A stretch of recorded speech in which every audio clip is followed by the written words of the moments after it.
Breaking news, NATO says it is sending additional ships and fighter jets to Eastern Europe amid Russia troop buildup near Ukraine, and now U.S. troops may be deployed. This comes as the U.S. State Department is ordering family members of government employees at the U.S. Embassy in Kiev to leave Ukraine amid the growing concerns right now of a potential Russian invasion. Here's ABC's M. Wynn with the latest. This morning, the U.S. Embassy in Ukraine on high alert. The State Department now ordering diplomats' families to leave the region while authorizing non-essential staffers to depart.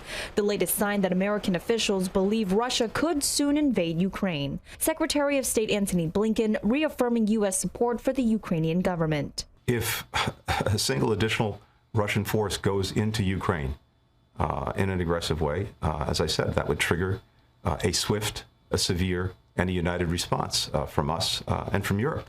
ABC News confirming the Biden administration is now considering sending more troops to the region. It would be on top of severe financial and trade sanctions against Russia, including the possible restriction of Russia's access to U.S. technology, in particular semiconductors that enable computer and smartphone technology, making it more difficult for everyday Russians to get consumer electronics. But officials stress no decisions have been made yet. In California this weekend, the U.S. military shipping out additional supplies to Ukraine following the administration's approval of $200 million in defensive security assistance. This comes as Russia has massed at least 100,000 troops near its border with Ukraine, prompting a bipartisan call for immediate action. Let's make sure that we are pushing back right now with stiff sanctions. But the very strongest sanctions, the sorts of sanctions that we use to bring Iran to the table, is something that we should hold out as a deterrent to prevent Putin from taking the last step of invading Ukraine.